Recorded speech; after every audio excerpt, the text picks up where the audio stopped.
जय श्रीमन्नारायण। परिस्थितियाँ भले ही अल्पकाल के लिए किसी अनुरागिनी स्त्री को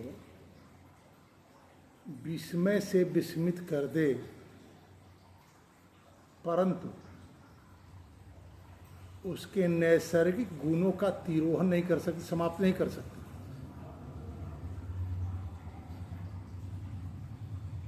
चित्रकूट में महर्षि अत्रि के आश्रम पर देवी अनुसुईया से अपने पति श्री राम के प्रति अपनी अनुराग को व्यक्त करती हुई भगवती सीता कभी कही थी, यद्यप एष भवेद भरता अनार्यो वृत्तिवर्जितः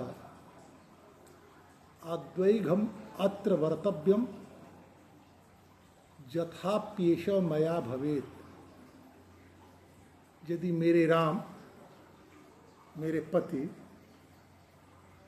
आर्यता छोड़ दें, श्रेष्ठ गुणों का परित्याग कर दें, वृत्ति से हीन हो जाए, इसके बाद भी उनके प्रति मेरा अनुराग वैसा ही रहेगा जैसा अभी है। साधु वेश में, ब्राह्मण वेश में आए हुए रावण का आतिथ्य गृहस्थ धर्म की मर्यादा की रक्षा करने के लिए भगवती सीता कर रही है।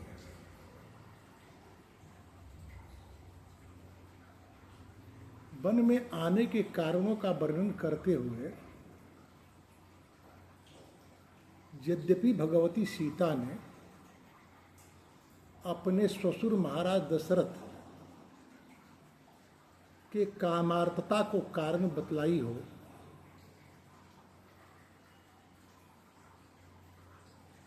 परंतु अयोध्या के गौरव को लेकर के इनकी चिंता कम नहीं है, सजगता कम नहीं है।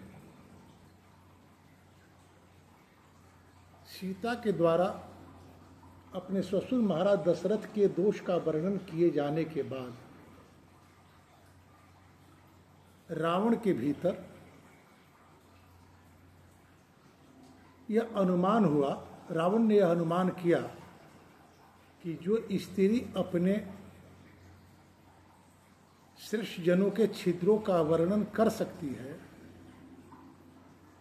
उसमें छिद्र की संभावना होती है, और इसी आधार पर सीता को अपने लंका के ऐश्वर्य, अपनी दुर्धर्षता का परिचय देते हुए पत्नी बनने को प्रेरित किया। जैसे ही रावण श्री राम को तुच्छ और अपने को श्रेष्ठ बतलाकर सीता को अपनी ओर अभिमुख करने का प्रयास किया, सीता के जो नैसर्गिक गुण हैं, वैवाहिक लग्न के प्रभाव से जो उनके संस्कारों पर जो प्रभाव पड़ा है वैवाहिक लग्न का, वह पूरा प्रकट हो गया। और कहने लगी, सर्वलक्षण संपन्नम न्यग्रोध परिमंडलम सत्यशंधम महाभागम अह रामम अनुव्रता। बट वृक्ष की भांति सबको आश्रय देने वाले, संपूर्ण उत्तम लक्षणों से संपन्न, सत्य के प्रति निष्ठ, महाभाग्यवान, महाभाग राम की मैं अनुव्रता हूं। रावण, जो तुम मेरा यह व्यवहार देख रहे हो, राम के सत्य व्रत की रक्षा करने के लिए मैं अनुवर्तिनी होकर के यह कर रही हूं। जो भी तुमसे गलती हुई उसे क्षमा कर देंगे और तुम्हें भी अपना आश्रय प्रदान करेंगे।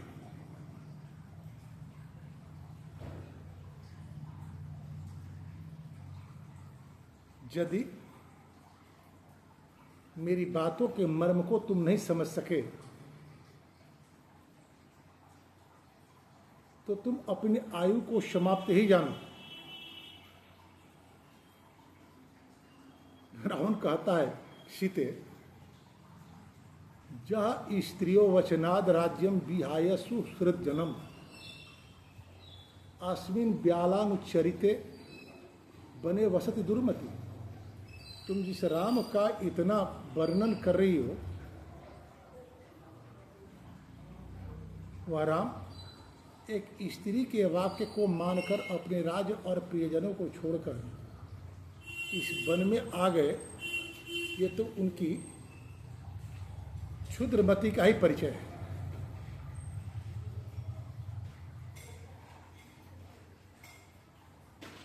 रावण की इन वाक्यों का बड़ा प्रभाव पड़ा सीता पर, और उन्हें कहा कि अभिगम्य सुदुष्टात्मा राक्षसा काम मूर्ति।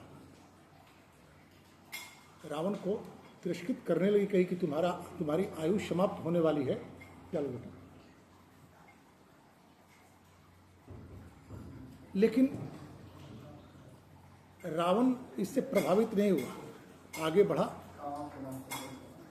और सीता को बलपूर्वक हरण करने का प्रयास किया। अभिगम्य सुदुष्टात्मा राक्षसा काम मोहितः जग्राह रावणम सीताम बूध खेरोहिणी निव। आकाश मंडल में जिस प्रकार बूध रोहिणी को आक्रांत करते हैं, ठीक उसी तरह काम के आवेग से मोहित होकर रावण ने जगत जननी सीता को पकड़ा। रोहिणी और बुध का संबंध क्या है? बुध चंद्रमा के पुत्र हैं, रोहिणी चंद्रमा की पत्नी। एक पुत्र अपनी माता के प्रति कुदृष्टि डाले, यह नैतिक कार्य नहीं है। लेकिन रावण ने काम के मोह से मोहित हो गया। जब व्यक्ति के भीतर किसी प्रकार का उद्वेग होता है,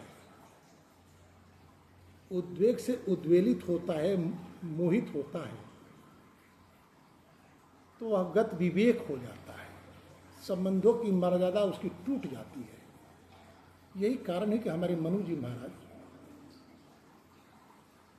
आचार की रक्षा करने के उद्देश्य से किसी पुरुष और स्त्री के एकांतिक संभाषण का निषेध करते हैं। वह स्त्री भले ही अपनी ही मां क्यों न हो। रावण की प्रकृति क्या है? तो रावण के कुंडली के चतुर्थ भाव के स्वामी उसके छठे भाव में बैठे हुए हैं। सिंह लग्न की कुंडली है और मंगल छठे भाव में बैठे हैं। तो सूखे से शत्रु भावस्थ मातु सौख्य विवर्जितः क्रोधी चौरो भिचारी च कामचारी च दुर्मना। जिस व्यक्ति के जन्म कुंडली के चतुर्थ भावाधिपति षष्ठ भाव में होते हैं, वह व्यक्ति क्रोधी होता है, चोर होता है, अभिचार आदि दुष्कर्मों में प्रवृत्त होता है, दुर्मना होता, दुष्ट मन का होता है, कामाचार में संलिप्त रहता है और उसे माता का सुख प्राप्त नहीं होता।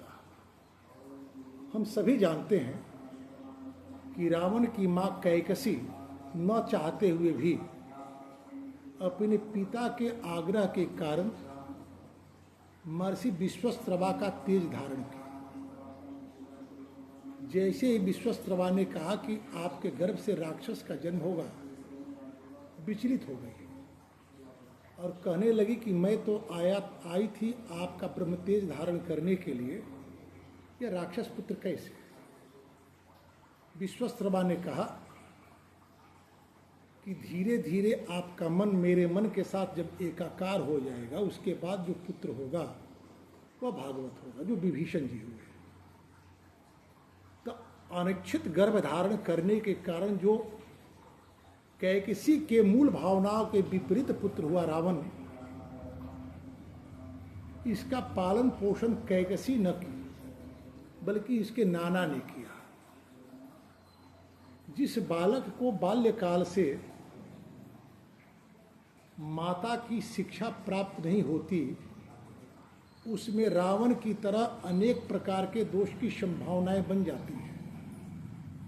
रावण ने बलपूर्वक सीता का हरण किया। जटायु जी आगे आए, युद्ध हुआ। इसके बाद की चर्चा हम लोग अगले दिन करेंगे। धन्यवाद। जय श्री राम।